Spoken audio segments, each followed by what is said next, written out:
Hello everyone, welcome to Nivi's వరల్డ్.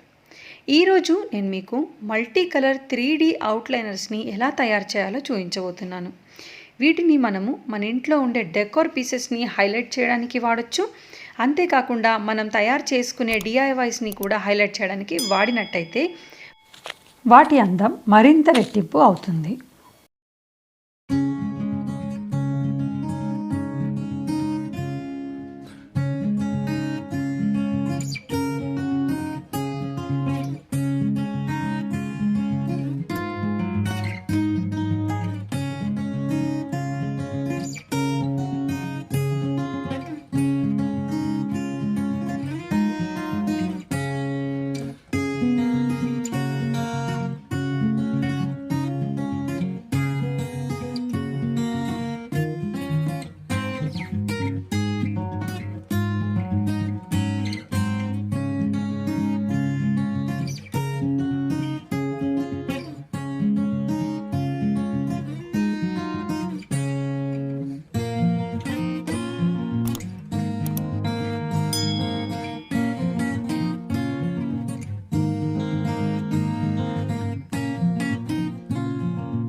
ఇలా మనము 3D అవుట్లైనర్స్ని తయారు చేసుకున్నట్టయితే మనం కావాలనుకున్న డెకార్ పీస్ని మరింత అందంగా తయారు చేసుకోవచ్చు. అంతేకాకుండా మన ఇంట్లో ఉండే ఏదైనా పాత వస్తువుని కూడా కొత్త దానిలా అలంకరించుకోవచ్చు. మరి మీ అందరికీ ఈ వీడియో నచ్చిందని అనుకుంటున్నాను. నచ్చితే లైక్ చేయండి, షేర్ చేయండి, అలాగే నా ఛానల్ని సబ్స్క్రైబ్ కూడా చేసుకోండి. మరి మీ అందరికీ ఎలా అనిపించిందో నాకు తప్పకుండా కామెంట్ చేసి చెప్పండి. Thank you for watching Nivi's వరల్డ్.